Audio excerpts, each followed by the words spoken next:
Welcome to the Fill the Funnel podcast with Jeff Swan and Tom Slocum. We're here to help you crush your targets with tactical tips and insights you can act on today. Don't have a fancy tech stack, a big budget, or even a huge team to lean on? Well, it's time to get that solved today with FTF Fridays. Hey everyone, welcome to another episode of Fill the Funnel with my co-host and best friend here, Jeff Swan, and myself. We also have a very special guest with us here today, David Delaney from Tenbound. Him and I connected on LinkedIn, and here we are, and we couldn't be more excited for him joining us and talking a little bit about sales development. We all know David comes with such amazing information for us at our fingertips of the pulse and the best practices and really what's going on and having the best tech stack even. So we figured it'd be great to bring him on and really dive into the evolution and the future of sales development and how that looks in filling the funnel. So I'll kick it off to you, David, to kind of open up, introduce yourself, and we can dive right into it. Yeah, I'm excited to be on the show with some sales development nerds. We love to geek out, that's for sure. Yeah, let's geek out, and I appreciate it, man. I mean, we've been working on solving the sales development puzzle for a few years now, and you know, we're learning a ton, but it's still a challenge every day. So I'm excited to talk about it and hopefully add some value to everybody who's interested in the topic too. Awesome. So in that respect, David, let's just kick this off with just a quick opinion time of what do you think in general does the future of sales development look like? Yeah, I mean, that's a great question. So I would look at it this way. Whatever can be automated successfully will be automated. And whatever cannot be automated successfully, we as human beings better be damn good at, because otherwise we're not going to be needed anymore in the future. And yeah. I'll stop there, and I want to get your guys' thoughts. Sure. Go ahead, Jeff. Kick us off. Yeah, well, you know what? I'm with you 100% there. Is that like, it seems like in every profession there's this intention to just automate everything. And this is just, there's a number of reasons. We're not going to get into that, but you can see that happening in sales. But what you can't automate, and you can see this from so many people complaining about, you know, LinkedIn automation or automated emails and all that, is that there's a certain aspect, there's human aspect of sales that may or may not ever be able to be automated. Because, you know, there's that human touch, making that real connection, just like you did what you and Tom did, making the connection to be here in front of us. Is there's something about that human connection that just may not be ever able to be automated. So what I see is that we're just going to be getting better and better at leveraging the automation tools, leveraging the AI and all this other stuff to have more human connections. So that's really what I see in the future.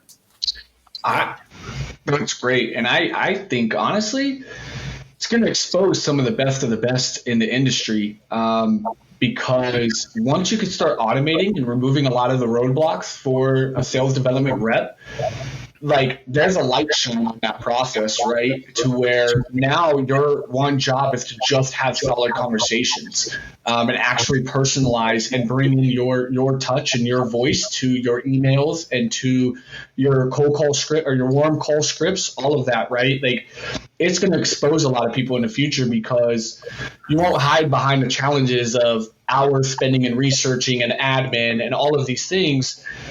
Your main job will just be able to pick up the phone and build a human connection or reach out via email, because all those tasks through the AI will be, you know, automating all of your things and scaling them for you. Then now it's just on you to have real, honest human connections with people.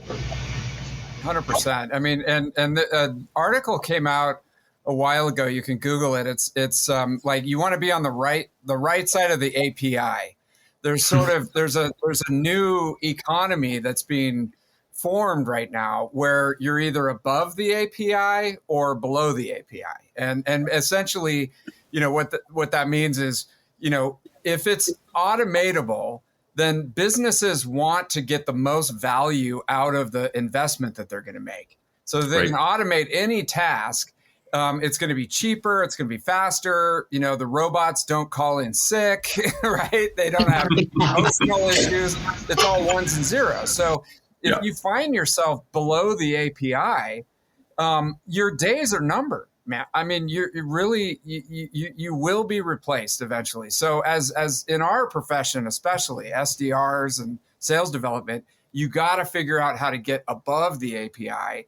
And a lot of that is like, you still need to contextualize information to make it human. That's like, they can't get rid of the Amazon drivers yet, because they can still contextualize the street, and where to go and where to put the thing behind the fence, and so it doesn't get stolen and stuff like that.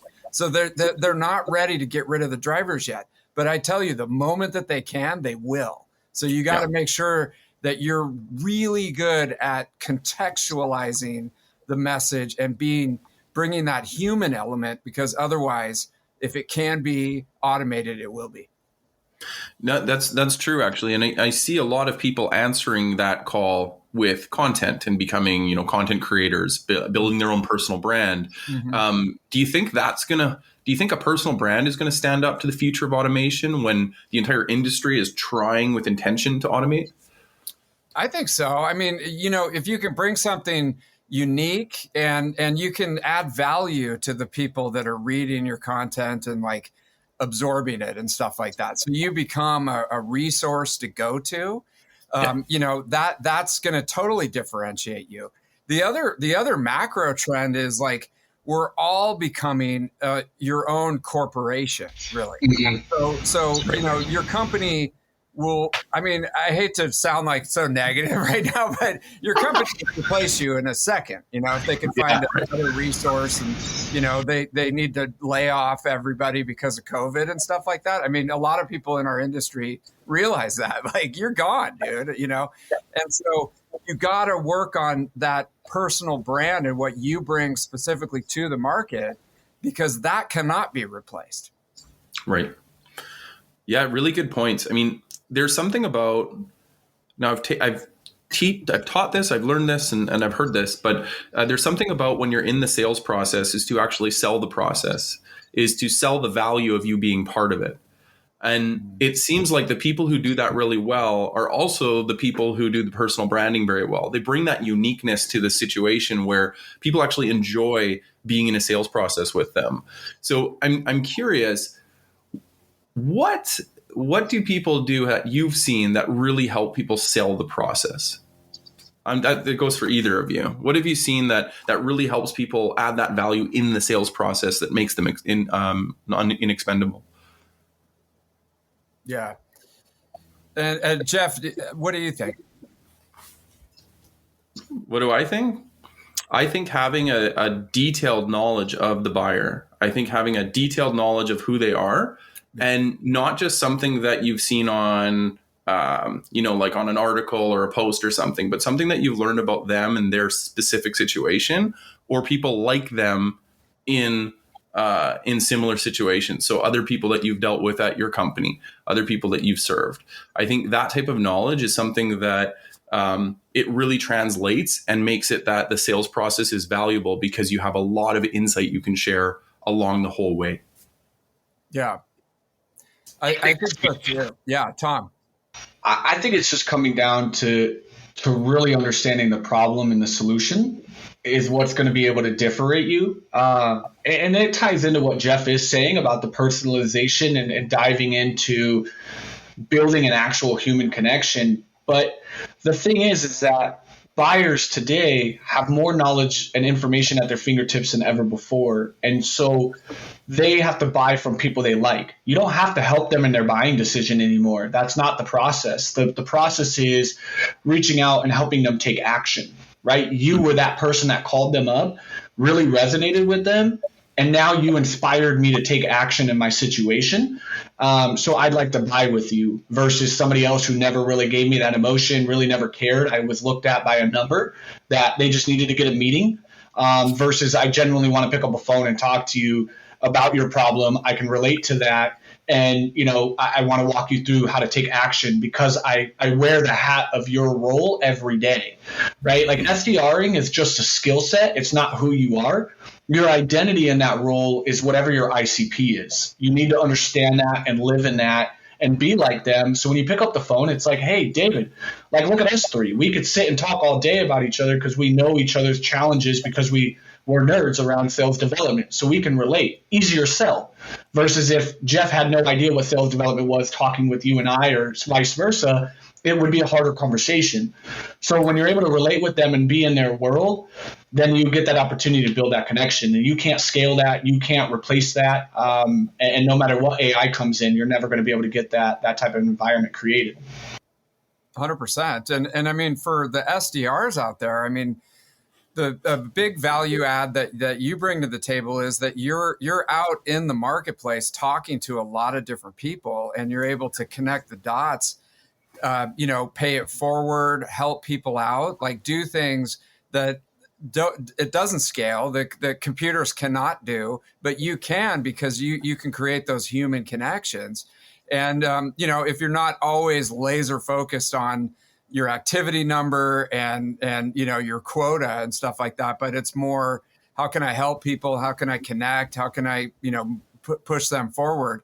You're laying the groundwork for a solid, career and a foundation, really. So I have a question to that, David. And so what does that look like as the role for sales development, as we're trying to, me as a sales development rep in the trenches with my team, right? Other SDRs out there, we're wanting to push that conversation, right? We all want to go that direction and be more focused on that human connection. We all get it, most of us, and we want to do that.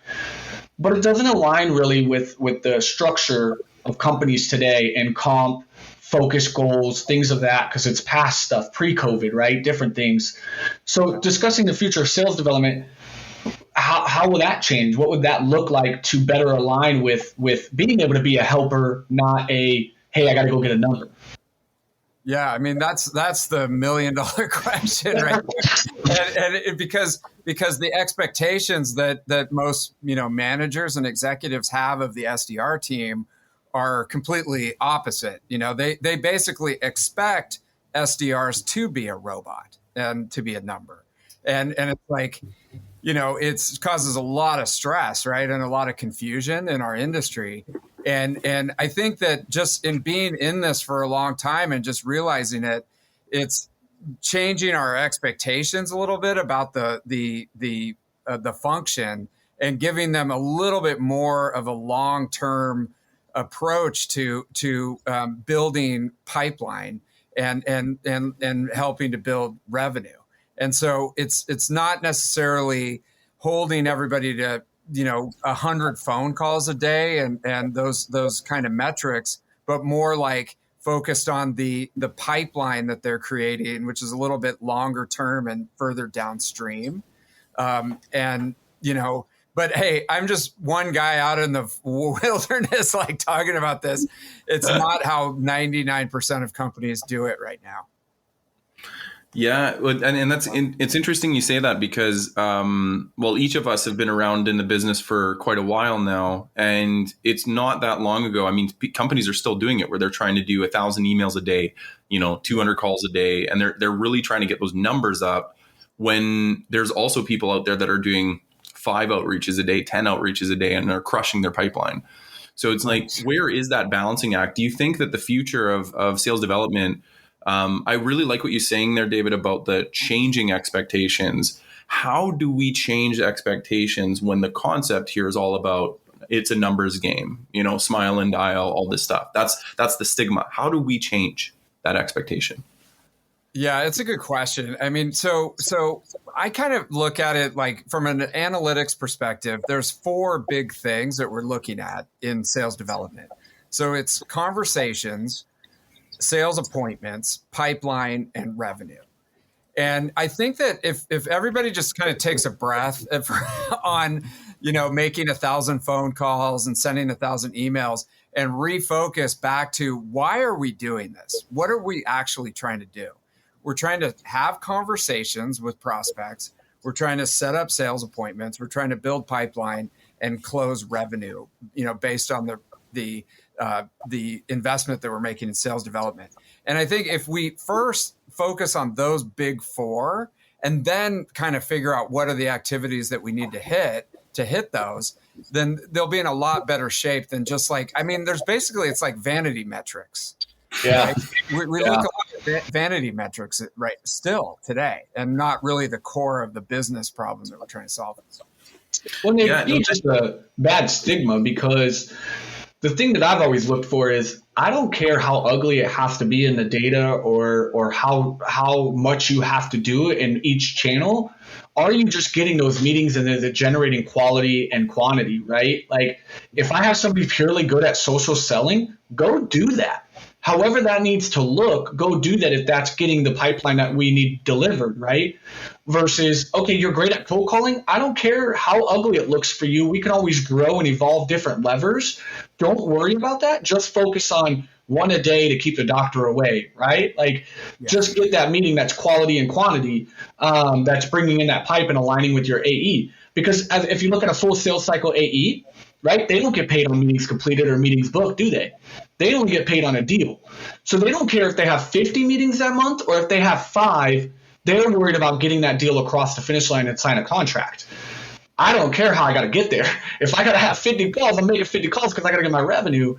But then why is that different when it's applied to the sales development side of, well, you need to do these metrics and these things, without just stripping it down to knowing your data and your minimums to get you in the best position to get that one a day, or working off the data to know how many deals or meetings you have to have come in.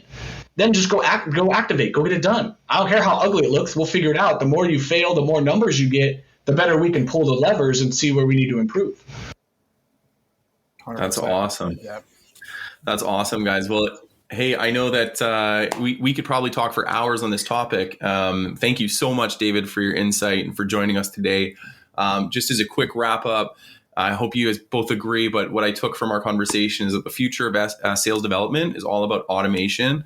It's automating what can be automated, and then future-proofing yourself around the stuff that can't.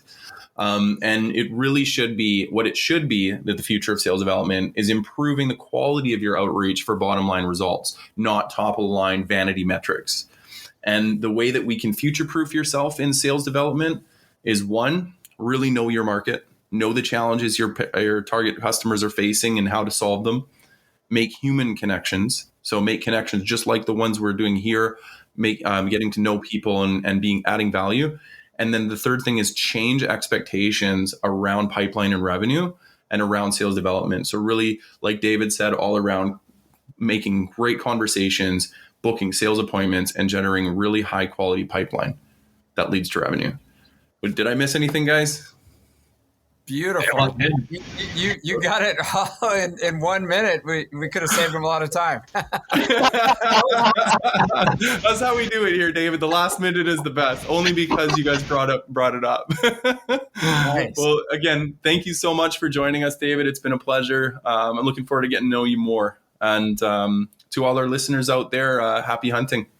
Bye-bye. Thank you for joining us for another episode of Fill the Funnel podcast. If you like what you heard, be sure to hit subscribe on your favorite platform, give us reviews, and tell all your friends about us. Till next time, happy hunting.